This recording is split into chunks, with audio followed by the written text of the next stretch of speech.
In this recording, we're going to talk about one of the fastest ways to create rapid transformation. This can apply to any area, especially to your business. So if you felt stuck for a while or like you're spinning your wheels, you want to pay especially close attention. Now, the problem with people getting stuck is that they keep doing different versions of the same thing again and again without even realizing it. And what if I told you there's a two-part fix, actually a three-part fix, two and a half technically, a three-part fix that instantly starts to build positive momentum and gets you out of a rut. And unlike most of what personal development out there teaches, this is based on my EIB model. If you're not familiar with that model yet, instead of starting with behaviors and informational things, we're going to base this off the reverse hierarchy in terms of energy, identity, and behavior, where real transformation comes in. So I'm going to give you 3 practical steps you can do here in this recording that addresses things and gets you out of a rut from an energy, identity, and behavior level all at the same time. The first is what's called the so what exercise. Now, before we get into it, I want you to understand if you're in a rut right now and you're listening to this, okay, I want you to listen closely, okay? Even if you listen to this and are not sure about these exercises or if you should do this or if this sounds a little out there, the worst that can happen is that you test this out and you're in the same place, right? There's literally nothing to lose and everything to gain, right? So I want you to pay close attention, and the only way you're going to get something out of this video is to actually test this out on your own and experience it for yourself. So if you're in a rut right now, and let's just take business as an example, right? Let's say you've hit a revenue plateau, you're working harder than ever, you're making less money, whatever the case may be, okay? Chances are you're carrying some frustration in that stuckness. And what can happen sometimes, if you're like me and you're an action taker and you're a go-getter, what can happen sometimes, it can be so tempting just to plow through it, take massive action, and figure it out, okay? And the issue with that is the mind creates this fallacy that if you just work harder, sooner or later, the rut goes away. And I had a mentor say this once, and I thought it was brilliant, and I'm sure he heard it from someone too. He said the best way to get out of a rut is to stop digging. What does that mean, right? So the first thing to do is to start with pausing and releasing, right? It's kind of like if you watch sports, okay? The coach, when things aren't going the team's way, the coach will signal timeout. Sometimes the players will even signal a timeout. Okay. So just like athletes can do, we can do this in our lives, we can do this in our businesses. We can take a timeout anytime things aren't going our way. Rather than plow through it and endure, right?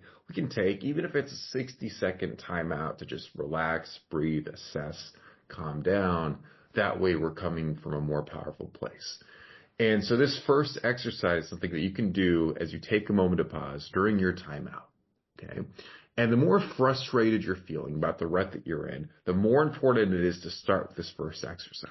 It's called the so what exercise. I was working with a coach once, learned this from him, and this is my version of it. It's really double down on it. So what you're going to do, you're going to grab a pen and paper or a Google document if you're like me, and you're going to go down the rabbit hole, because on a subconscious level, you've already been doing this anyway, right? So what do I mean by that? So you've probably been told to think positive, not let your mind go there. But if you're worried about stuff and you suppress that, the worry is going to keep coming up on a subconscious level and driving your decisions. So what you're going to do instead is you're going to let your mind go there, but you're going to consciously choose to let your mind go there. Okay, so you're going to write out the worst case scenario. So for example, I may not hit my revenue goal this month. And then what? Okay, and just really let it play out. And then what? As much as you can go. And then what? And sooner or later, see what happens. It starts to get a little absurd, but you want to play it out to the fullest. And then what? So if that happens, and then what, right? Let your mind go there, write it out. Okay. Once you've done that, especially if you're worried about things or in fear, or like, you're feeling really anxious, that's the place to start. The next place is to really let yourself feel frustrated, right? Because if you're in a rut, you're feeling frustrated. Instead of suppressing that, let yourself feel that. Express the frustration. You might be angry, you might be pissed off. That's great. Okay. So write out the things you're pissed off about, right? Maybe you have clients who suck. Okay. Maybe you feel like you could be so much further along, right? Voice your frustrations. Write those out. Okay. Make a list of those things. All the reasons why you feel like you're not good enough in the moment or you feel like you're stuck or things that you're pissed off about. Write those things out. Okay. Don't hold back. Do it from that pissed off place. And now what you're going to do, once you've written those out, you're going to say each one of those out loud, especially things about yourself. Oh, I'm not that great at sales. So what? Oh, I'm only making this much in my business when I know I should be making this much. So what? Oh, I've been at this for a while. I should be further ahead. So what? So every time you say one of those statements, you say, so what? Okay. So that's exercise number one. It's the so what statements. And if you're ever feeling insecure about something or not good enough in any area of your life, or like you should be further along, or things aren't going your way and you're feeling frustrated, voice those frustrations, put them out on paper, and then for each one, voice it out loud and say, so what? Takes a lot of the edge off. Okay. Once again, something that you have to experience. Okay. And I want you to, when you do that, allow yourself to feel the frustration fully. If you're annoyed that you're stuck, you're upset, you're angry, you know you're capable of so much more, allow yourself to get angry, right? A lot of people try to suppress their anger and frustration. No, own that. Put it out there and then say to yourself, so what? After each statement. Your mind starts going there, so what? Okay. Now, you can do this many times. You can run this on repeat, but do this at least once. Starting here is extremely important. Now, again, we're going to use our revenue plateau as an example. Let's say you're frustrated because you want to go from $10,000 a month to $20,000 a month, but you keep hitting that $10,000 a month mark, right? Maybe sometimes even lower. So the next thing that we're going to do is we're going to switch attractor fields. Okay. And when I say an attractor field, if you read Levels of Energy by Frederick Dodson, if you're familiar with the Map of Consciousness framework, you understand that everything, and most people inherently understand this when they hear this, everything has an attractor field, right? Where like attracts like. So, for instance, you think of a raunchy dive bar in your town. Certain things happen at that dive bar. It attracts certain people. There's typically certain events that happen there. Probabilities for people dressing a certain way, acting a certain way, much, much higher in that dive bar. Think about a shady part of town, right? Think about the worst part of town that you don't want to step into. It's got its own attractor field, right? Spend some time in that part of town. Your energy is going to go down, right? You might find yourself not feeling so good, right? Or feeling paranoid, right? All these different things. It's because of the attractor field. Okay. Another example. Think about a nice hotel or a 5-star resort. Okay. Typically, what a lot of people don't know about these resorts, and this is something that I believe is another result of attractor fields, is these nice resorts. Think about it. They're open 24 hours a day. They're hotels, right? Anyone can walk in. They typically don't have security. They have security to go up to the rooms, but to enter the lobby or the restaurant, there's typically no security. Okay? I've actually never seen a really nice resort. Maybe they have security that's just kind of there, but security actually making sure that people are hotel guests to walk in the hotel very, very rarely, right? Especially during the day. So typically not security. So anyone can walk in. Anyone can spend time there. There's no one enforcing that people buy something. And yet you don't see shady characters there. You don't see homeless people there. Why is that? It's an attractor field thing. Because even though they could, that just doesn't happen there. Or if it happens, it's an anomaly. It's like a glitch in the matrix, and then they go away. Okay.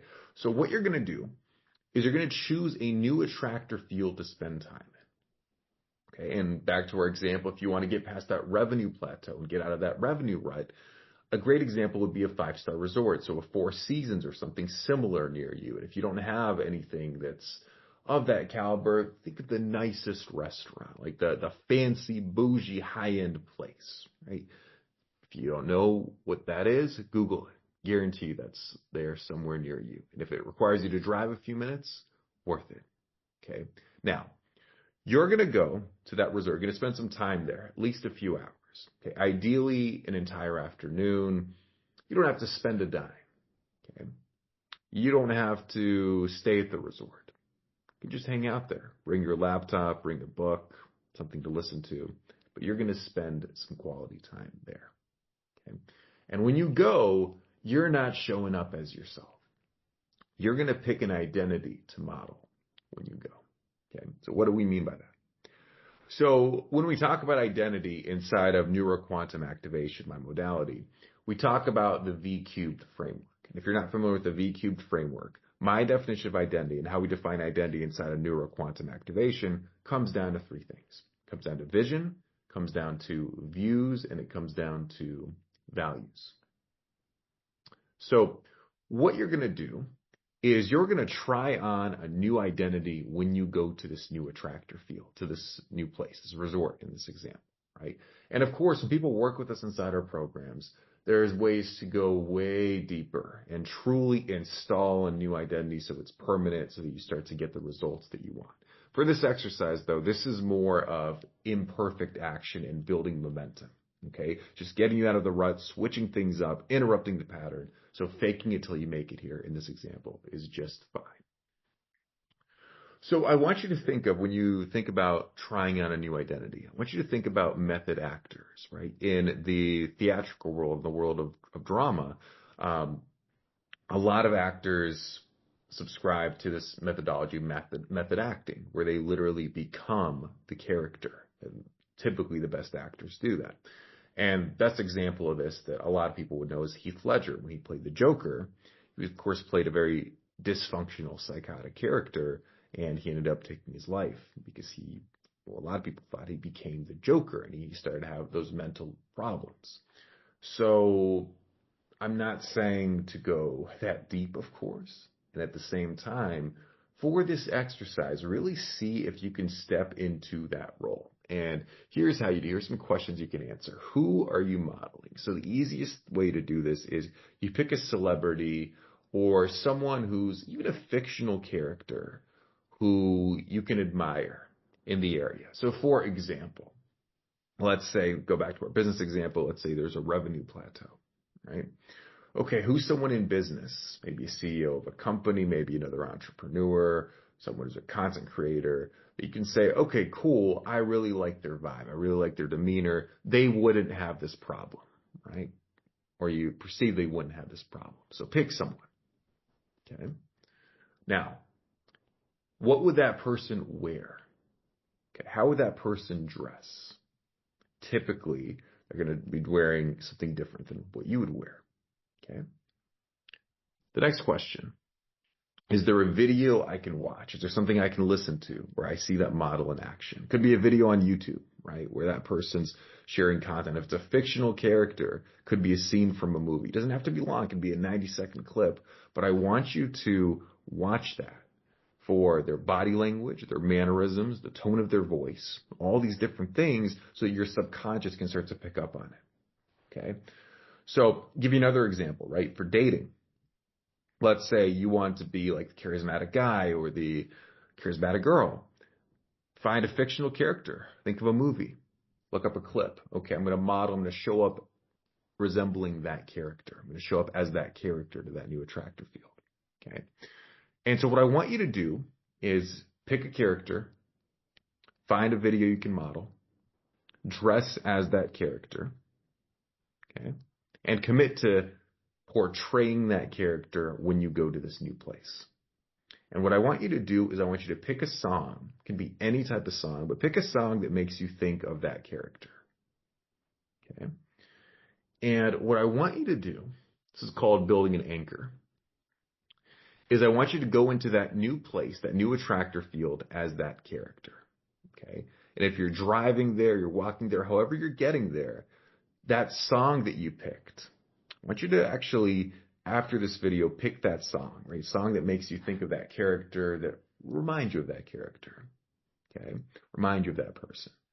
And what I want you to do is I want you to, on the way to this new place, play that song on repeat again and again and again. So you're really getting in character.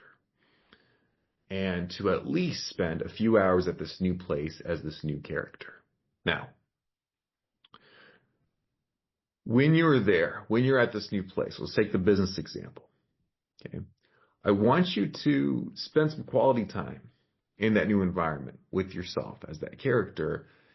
And I want you to, if you've got a specific problem that you want to get out of a rut of, let's just say the revenue problem, just be open to receiving possible solutions, because new actions and ideas will likely arise. New inspiration will likely arise. Okay. So this is the time to brainstorm. It's time to think of things differently. Ask yourself different questions. What are some things that I haven't done yet that I could do to increase my revenue now? That could be an example of a question based on our example. Okay. And like I said, if you're experiencing this, give it a few hours, either before, during, or after. You're going to find that new ideas naturally arise. You're going to find a newfound momentum because you've broken the pattern. You've broken the stuckness. The issue with stuckness is that it perpetuates again and again. The key here, this is an intentional way of breaking through the stuckness in 3 steps. Now, it may be necessary to rinse and repeat this for a few days, even a week, right? So if you want to go deeper on this, repeat the process for several days in a row. Okay, that's really where you're going to start to see the momentum compound. So there you have it. That is the rapid transformation process. That is the recipe for rapid transformation. And it's one of the best ways to get out of a rut, no matter what type of rut you're in, whether it's in business or in any other area. Now, of course, what we talked about here is more or less a Band-Aid solution. Okay, this is a way to boost your momentum, breaks the pattern, and the only way you can experience this is to do this. So highly recommend doing this. At the same time, if you're listening to this right now, you're really here for permanent transformation. Okay, to get more of what you want, become unstoppable, and have it happen in an effortless way. All that is possible. That's why we've developed neuroquantum activation, NQA, and our Prime protocol. So when people work with us, athletes, entrepreneurs, other types of high achievers, the goal is to allow you to get what you want in a more effortless way and to create what we call your supercharged self, so that you're leading a supercharged life and showing up in your most irresistible way. If you want more info on that, there's a link in the comments below. You're going to go to yousupercharged.com/info. There's a guide you can download completely free. It's called The Best Kept Secret to Getting What You Want and Becoming Unstoppable Without Burning Out or Selling Your Soul. That link is below. If you enjoyed the video, share it with others, and I'll talk to you soon.